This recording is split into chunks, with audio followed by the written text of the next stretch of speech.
Hello, and welcome back to another episode of Inside R&D, the podcast that gives you behind-the-scenes access to groundbreaking innovation.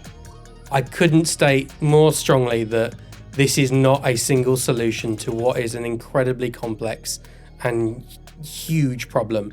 We live in an era of fake news. And you might not know this, but the BBC's R&D department are working on tools to make it easier for journalists to verify the news that they share. Maintaining our audience's trust is key to keeping the BBC operational, and this work will mean our audiences can continue to keep their faith in the authenticity of the news they read, watch, or listen to every day.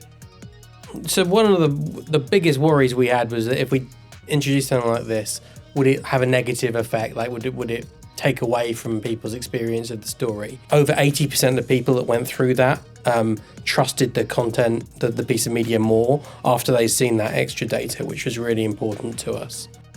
Charlie Halford is a principal research engineer.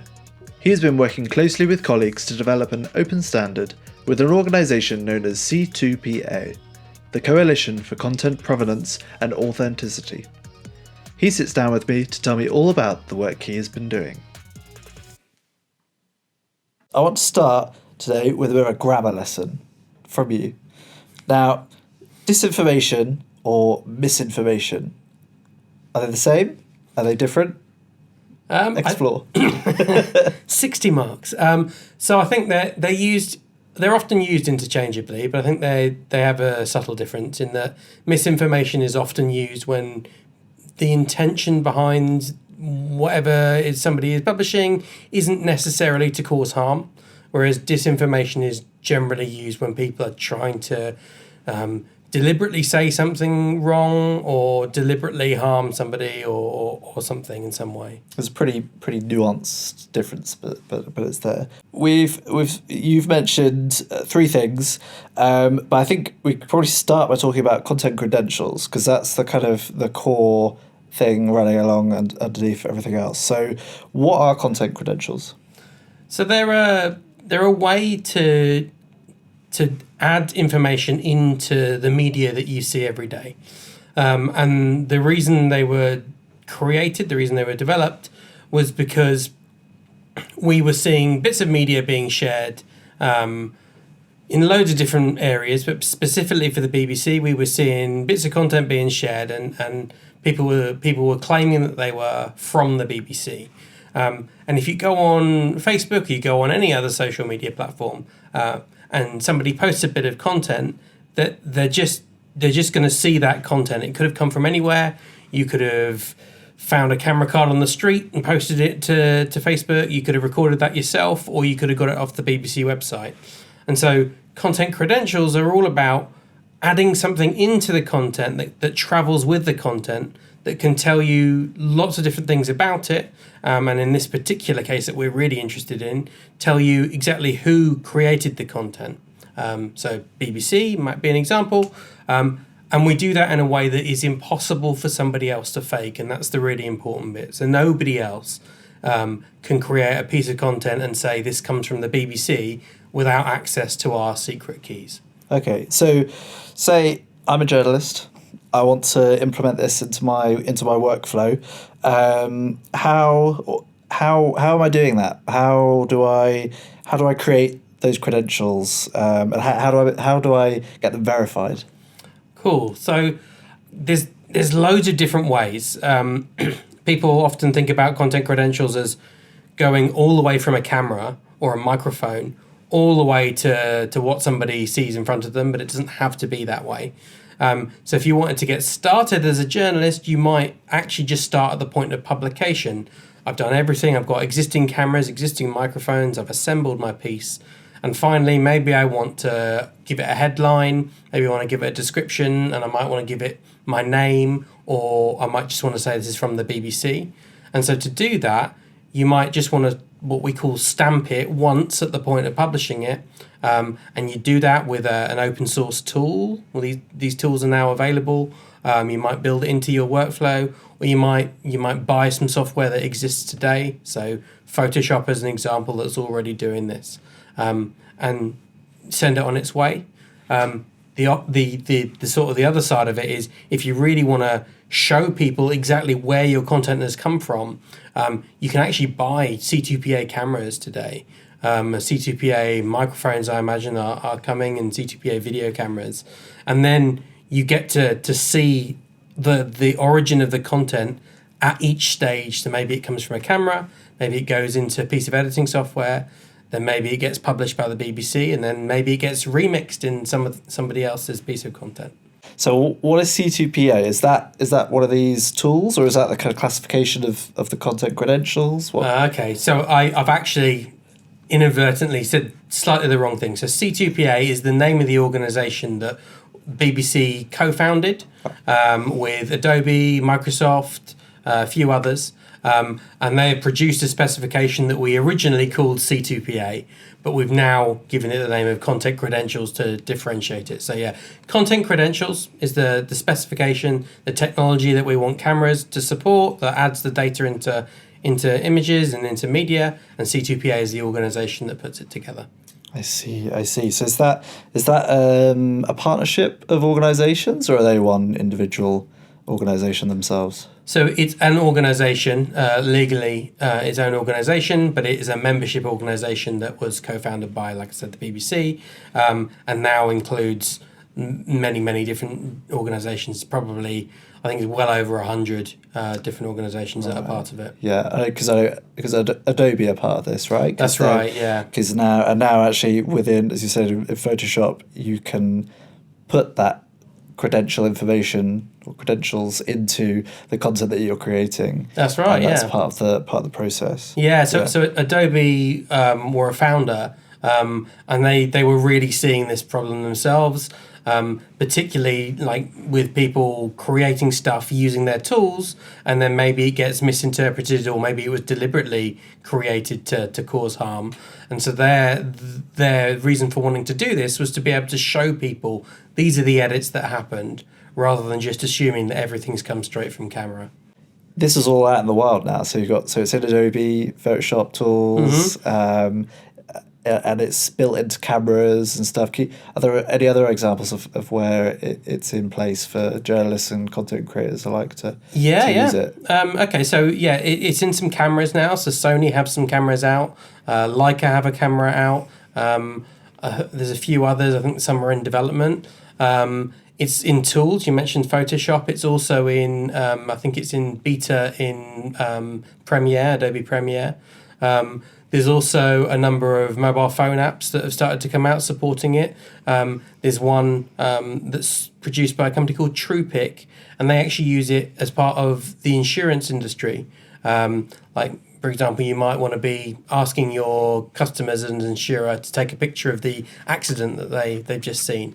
And you can use their app to do that, and that uses C2PA. All right, so it will be in our hands at some point. It will just be the standard in mobile phones and in fact, Samsung just released, I think it was the S25, the one that just came out, and that's not yet in their camera app, but it's in their generative AI app. So if you generate a photo in that phone, you get C2PA as part of it. You'll be able to view those credentials if, say, the example you gave, you submit an image to an insurance or accident or something, they'll be able to view those credentials. Yeah, and in that case, those credentials for the AI generation actually say this was generated by AI, which is one of the really big use cases of C2PA, being able to label when something gets generated by AI so people can see it later on. And if you want to view those credentials, is there a specific tool you need to do that? When you're viewing images on an iPhone, you just swipe up, you get all the kind of the little details in there. Yeah.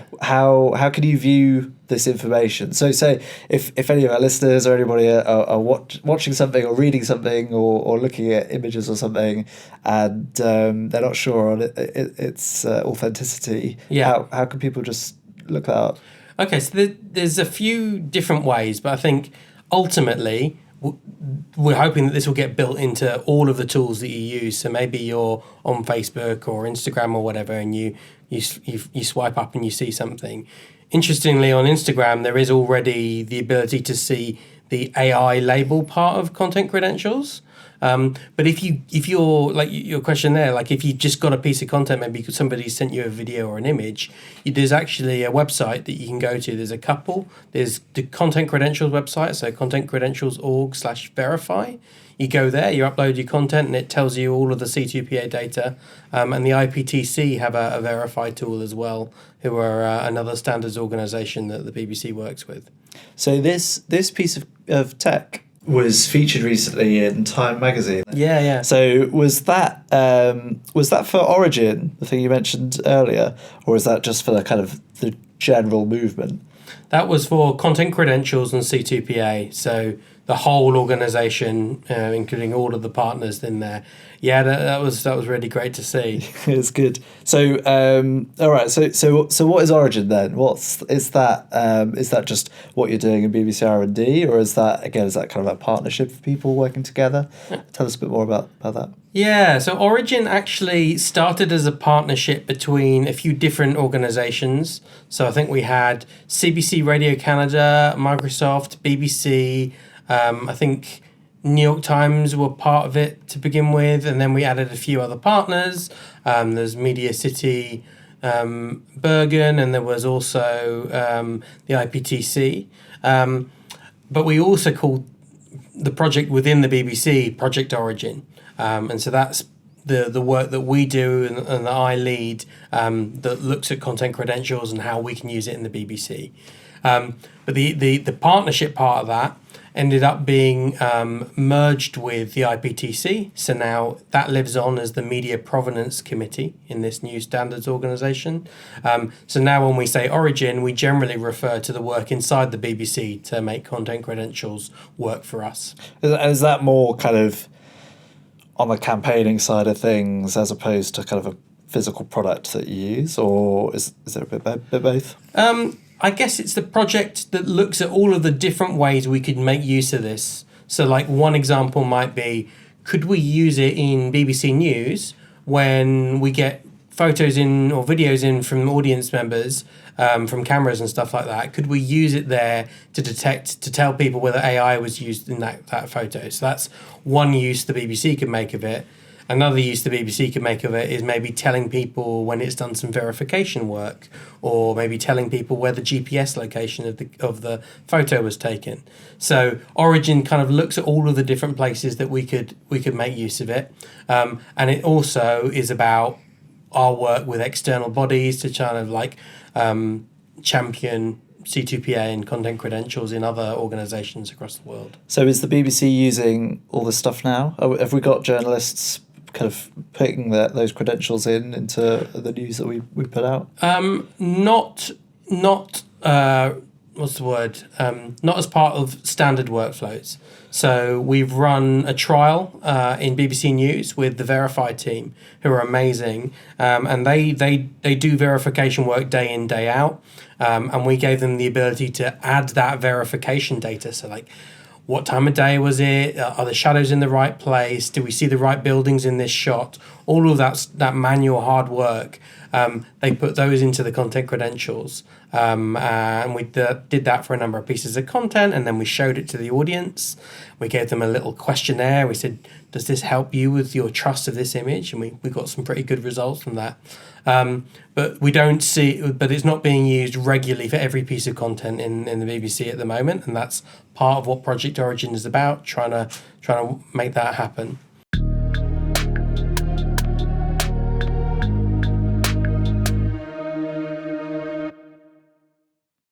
Do you want to dive deeper into the topics we discuss?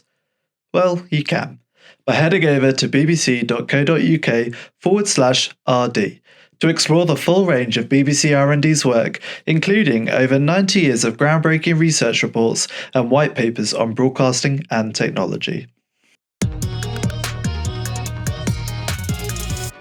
You've trialled this a bit, and you got a bit of feedback from them. Can we just go into that a little bit more? Was it all positive feedback? Does it kind of take away from their experience or add to their experience? What was some of the key points that you took away from that feedback? Yeah, so one of the biggest worries we had was that if we introduced something like this, would it have a negative effect? Like, would it take away from people's experience of the story.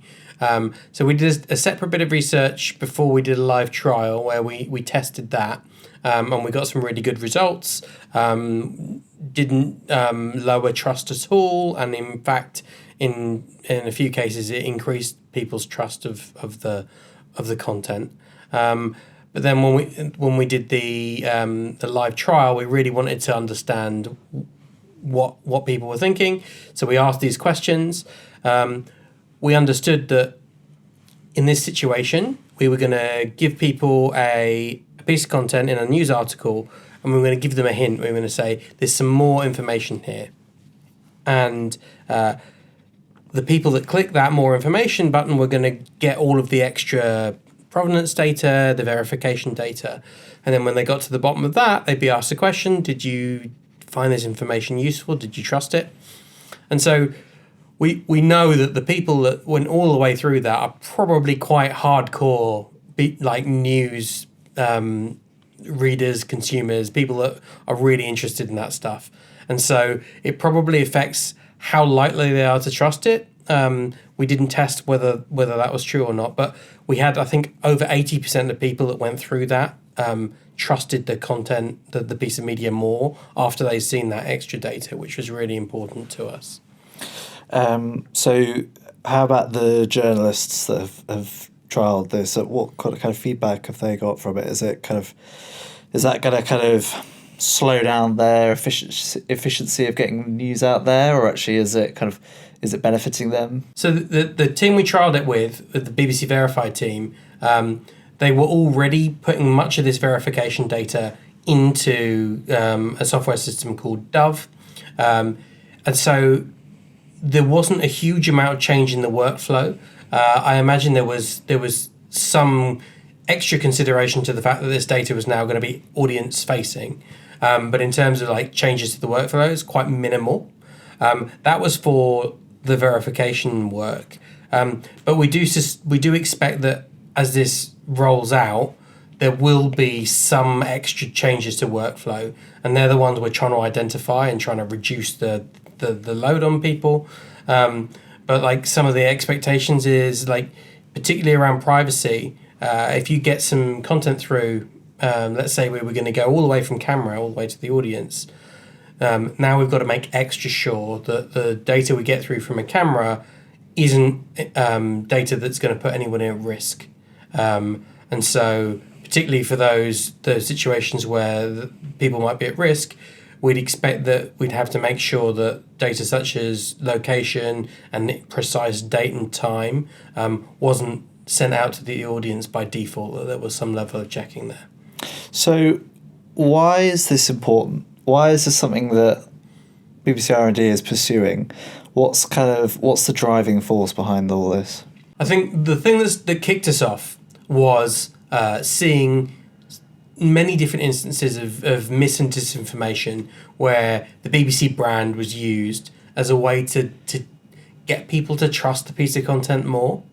And that's really damaging, not just for the BBC's reputation or the consumers that end up seeing it or maybe believing it, but also for like the whole ecosystem and maybe even like society in general. Like it reduces trust in the people that you are expecting to be at a higher level of trust. So when we saw that, we thought, okay, part of the problem here is technology. And if technology has caused part of this problem, then maybe another piece of technology can be a part of a solution. So that's why we started doing it.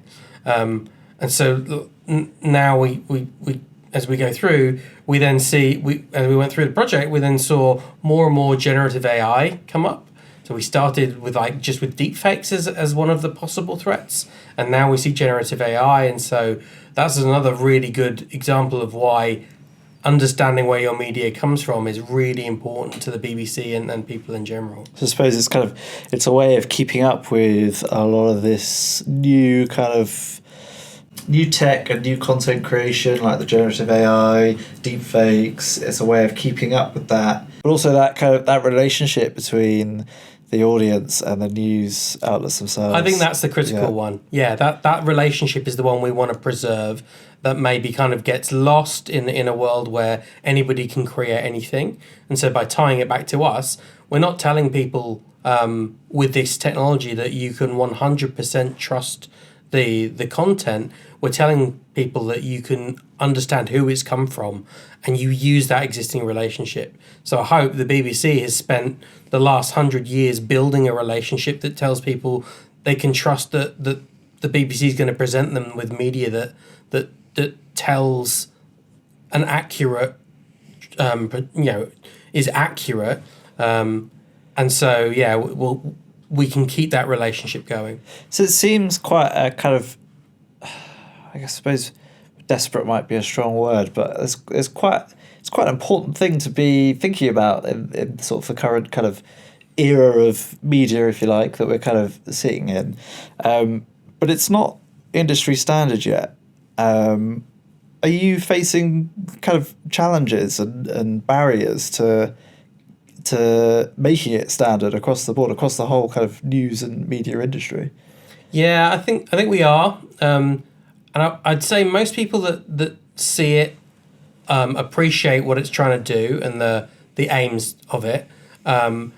Particularly the fact that we're trying to show people how something happened, not force them to, not prescribe them what the truth is. So anybody can be part of this ecosystem. Anyone can have a C2PA camera. Anyone can publish C2PA images. It's not about saying this person tells the truth, this person doesn't. And so I think that's been really important in getting through some of those barriers. I guess some of the other barriers that are harder to get through is the fact that media, like a big organisation like the BBC and loads of others all over the world, have quite complex production chains. Content comes in, and it might have been through like 3 or 4 changes by that point. Goes through the BBC, and if it's video, it's probably going to go through potentially hundreds of changes, and it's going to get integrated as part of a larger package. Like you might have a little clip, and it goes out as part of 100 different clips. And so every time you're making changes there, you've got to respect the C2PA data. You've got to validate it. You've got to move it on to the next stage, and so that requires those tools to support it. And I'd say that's one of the bigger challenges it's faced. But there are also others. I think people might look at the technology and try and work out how are we going to get a certificate. Can we afford that thing? And we've been working really hard with the IPTC to reduce the cost of things like certificates. So yeah, those kind of challenges are the things that the Project Origin and the BBC and IPTC are really looking hard to resolve. So is this, just to round off and to finish, is this the answer? Is this the answer to the kind of growing lack of trust amongst the kind of, the legacy and established news channels and news brands? Is this the answer to keeping that trust alive? No. No, absolutely not. It's going to be a part of that answer, but I couldn't state more strongly that this is not a single solution to what is an incredibly complex and huge problem that cuts across loads of different parts of how we produce media, how we talk to people, communication styles, how we respect people's views, how we portray different points of view. None of that is addressed by this, but this is a part of particularly looking at that technical problem of where does this come from? Did this even come from a camera? Or was this produced by somebody else? Or was this produced by the BBC? Was this produced by somebody in their bedroom who's got access to the BBC's logo and fonts, which is a common problem? Those specific parts of that problem, we think we can address. And if we're a part of that solution, we're hoping that other people come in and try and solve other bits with education, maybe more bits of technology. There's a lot to do here, and I hope other people join in.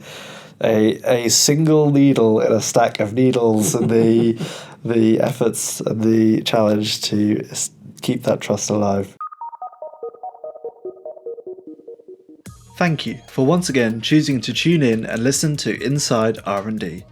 As always, a big shout out to my team for making it possible and bringing this podcast to life. If you enjoyed the episode, be sure to subscribe on your favourite platform so you never miss a new release. I've been your host, Joseph Turner, and this has been Inside R&D. Take care and stay innovative.